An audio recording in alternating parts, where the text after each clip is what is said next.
Selanjutnya pada bagian 1.2 kita akan bicara tentang factor in the war against cybercrime,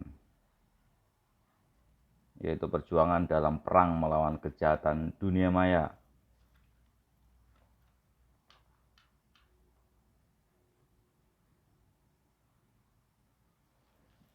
Sebagaimana di awal tadi saya sudah menyampaikan ya, terkait dengan SOC ya.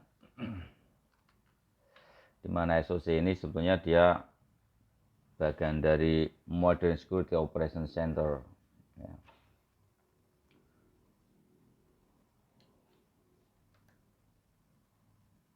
Yang secara umum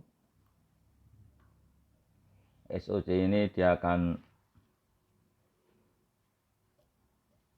melakukan pengawasan ya secara cermat terhadap sistem keamanan, kemudian melindungi organisasi dengan mendeteksi dan menanggapi ancaman keamanan cyber. Maka tentunya karena keberadaan SOC itu sangat penting, maka kemudian di dalam SOC itu terdapat elemen-elemen ya, atau bagian-bagian.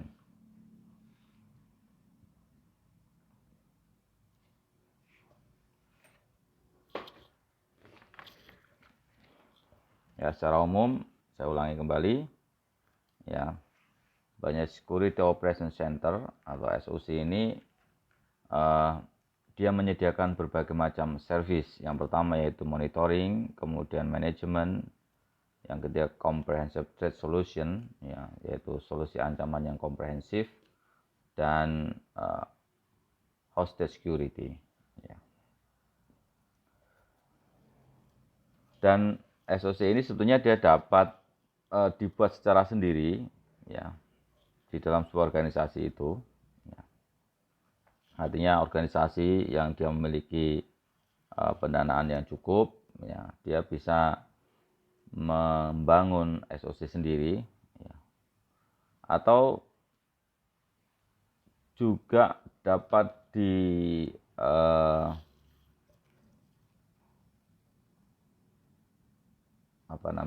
dapat di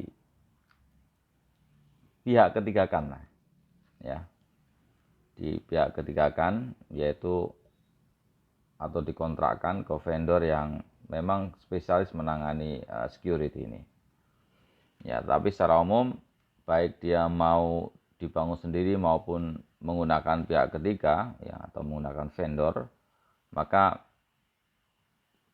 dia akan memiliki 3 elemen pokok, yaitu yang pertama adalah people ya, ini di sini. Kemudian yang kedua adalah proses. Kemudian yang ketiga adalah teknologi. Ya. 3 ini mau dijalankan sendiri maupun menggunakan pihak ketiga tidak ada masalah ya, tetap harus ada ya. Yang pasti people, proses, dan teknologi tadi dia akan menjalankan 4 service yang ada di dalam SOC itu sendiri, yaitu monitoring, manajemen, comprehensive, dan hosted security.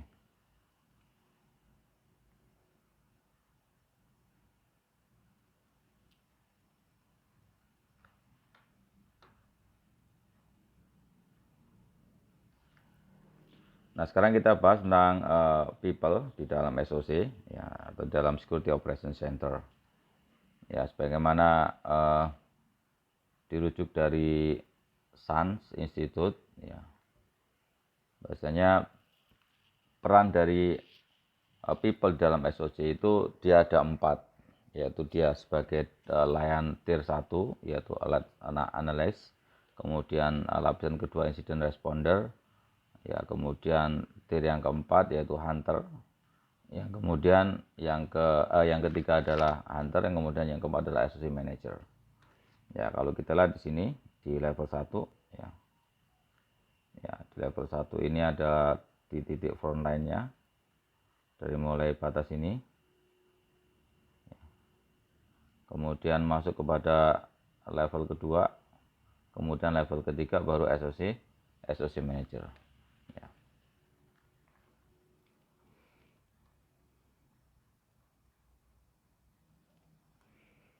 Nah, dari sini, dari setiap lapisan ini tentunya mereka memiliki tanggung jawab masing-masing. Ya, kita lihat misalnya di tier 1 ya, atau di level 1 ya. Di level 1 ini secara umum dia akan melakukan analisis ya, yang analisis dengan monitoring ya, memonitoring keamanan berdasarkan antrian ya, ya monitoring peringatan keamanan berdasarkan antrian ya. Kemudian pada tier 1 juga ini dia akan memverifikasi ya, akan melakukan verifikasi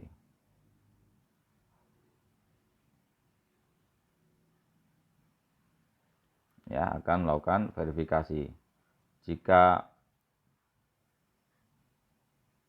dia termasuk di dalam gangguan maka akan dibuatkan tiketnya ya. Kalau insiden gangguan itu dinyatakan benar ya. Dan kemudian insiden tersebut dapat di-forward ke bagian investigator ya,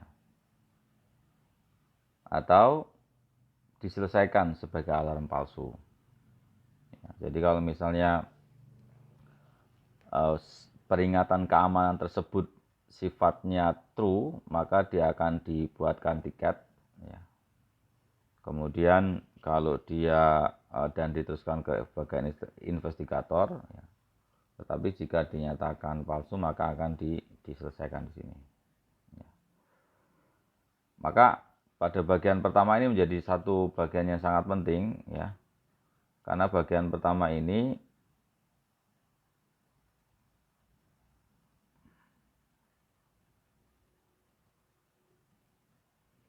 ya, dia menjadi satu basic threat mitigation ya.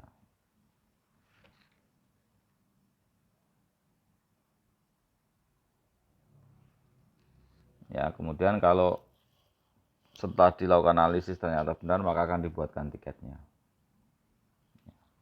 dan terus dilakukan monitoring insidennya. Kemudian di bagian tier yang kedua ya, bagian tier kedua ini dia melakukan proses investigasi secara mendalam ya. Kemudian melakukan advice remediation ya, memberikan saran-saran, kemudian jika dimungkinkan akan dilanjutkan ke lapisan ketiga ya. Ini juga sama terkait dengan in-depth knowledge ya, untuk melakukan pengkajian lebih dalam lagi, kemudian melakukan proses threat hunting atau perburuan ya. Kemudian melakukan proses tindakan pencegahan. Ini yang terjadi ya, proses yang ada di dalam SOC.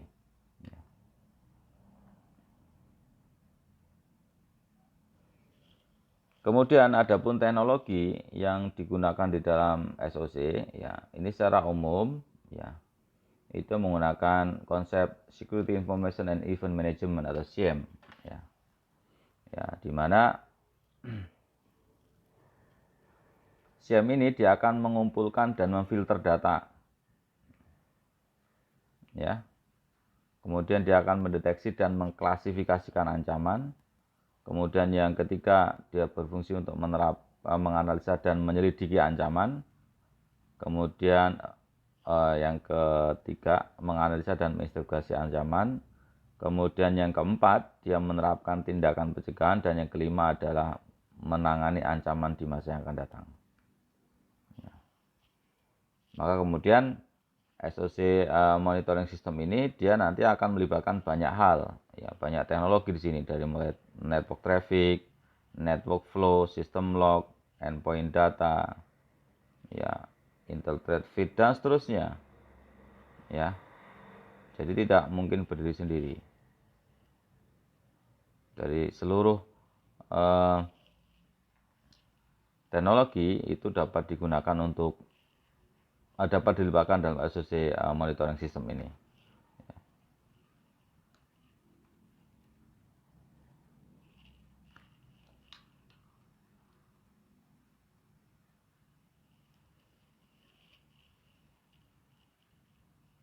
Ini yang tadi ya.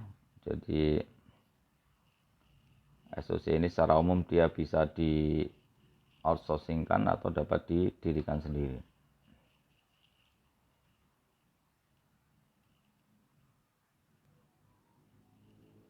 Nah, ada isu yang menarik terkait dengan security versus availability. Jadi keamanan dengan ketersediaan. Ya, kan? Ini menjadi isu yang menarik ya. Isu yang menarik ya, karena banyak enterprise network itu ya, jaringan perusahaan itu dia selalu harus up dan running well di setiap saat ya, di all time ya. Maka kemudian dari sana bagaimana sebuah peran security itu memastikan agar enterprise network tersebut dia tidak down ya. Maka biasanya ada beberapa pilihan ya, ada beberapa pilihan untuk memastikan bahwasanya enterprise network tersebut dia must be up dan running at all times ya. Nah, di sini dikenalkan istilah five nines ya. Ya, di mana jaringan itu dia akan up sebanyak 99,999%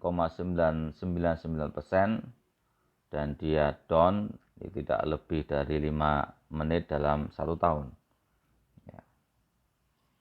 Maka di sini kita bisa melihat ya, ketersediaannya akan seperti ini. Kalau 99,8% di available, maka akan terjadi downtime sebanyak 17,52 jam dalam 1 tahun. Tapi kalau misalnya kita buat istilah 3 nines ya, dimana 99,9 ya, 3 nine itu maksudnya angka 9-nya ini ada 3 ya, persen, maka akan terjadi down sebanyak 8,76 jam 8,76 jam dalam 1 tahun. Nah, kemudian di sini ya diambil yang pertengahan yaitu 5 nines ya. Jadi 9-nya ada 5 ya. 99,999% itu dia tersedia dan downtime-nya itu hanya 5 menit ya. 5,256 menit ya. Kalau bisa ini ya lebih bagus lagi ya. Seperti itu. Maka kemudian untuk memastikan seluruh resource ini ya itu available dengan kemampuan atau dengan downtime hanya kurang lebih 5 menit dalam 1 tahun, maka keamanan itu menjadi satu hal yang sangat urgent di dalam perusahaan tersebut. Ya, tentunya dengan kata lain, perusahaan tersebut membutuhkan strong security, keamanan yang sangat kuat, ya, agar bisnis di dalam perusahaan tersebut dapat terjaga dengan baik. Ya, maka mustahil, ya, availability dalam sebuah organisasi itu menjadi baik ya tanpa memperhatikan security. Ya. Nah, ini menjadi satu hal yang sangat penting untuk diperhatikan untuk kita semuanya.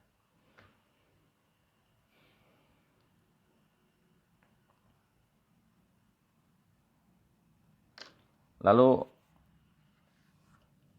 bagaimana sertifikasi apa yang kira-kira yang mungkin bisa kita ambil ya, ketika kita akan bergerak atau berpikir menjadi seorang yang berkarir di dunia security ya, sehingga perusahaan-perusahaan itu dia bisa memastikan availability di dalam setiap service yang dimiliki oleh organisasi itu menjadi up dengan 99,99%, ya dengan downtime-nya sekitar 5 menit lah dalam 1 tahun. Maka kita bisa mengambil beberapa track atau beberapa jalur security yang bisa yang diinformasikan di sini. Yang pertama bisa mengambil CCNA CyberOp ini.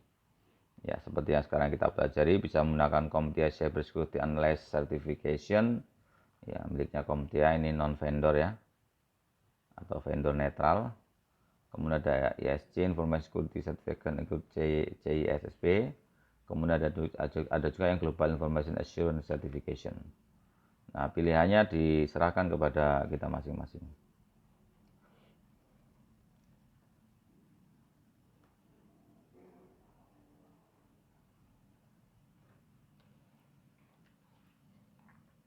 Kemudian beberapa pertimbangan juga yang penting untuk kita gunakan ya.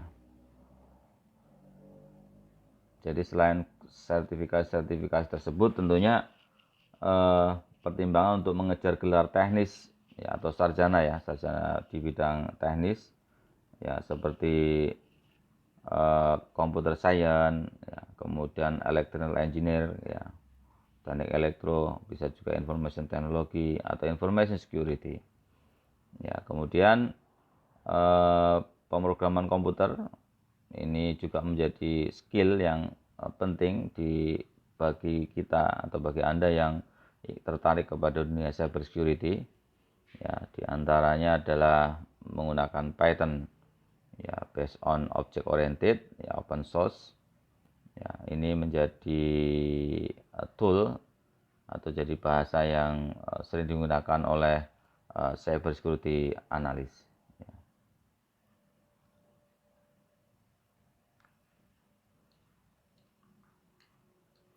Beberapa website atau mobile application yang dia menyediakan iklan terkait dengan pekerjaan-pekerjaan di dunia information teknologi, terutama mobil khusus di ya security ini ya, maka kita bisa menggunakan website indeed.com, careerbuilding.com, usjob.gov dan seterusnya. Ini yang ada di luar negeri ya. Di Indonesia tentunya nanti tinggal menyesuaikan. Kemudian bagaimana cara kita mendapatkan experience, pengalaman ya, bisa juga dengan magang ya. Ini dengan internship ya, magang ini hampir sama ya. Kemudian pekerjaan yang pertama itu menjadi satu pengalaman yang sangat luar biasa ya, untuk meningkatkan skill di bidang yang memang kita minati. Bisa juga mendapat experience-nya didapat dari beasiswa dari Cisco Cyber Security ya. Ini juga menjadi hal yang sangat berharga untuk kita mendapatkan pengalaman terkait dengan experience di bidang security ini. Kemudian ada lab yang nanti dikerjakan.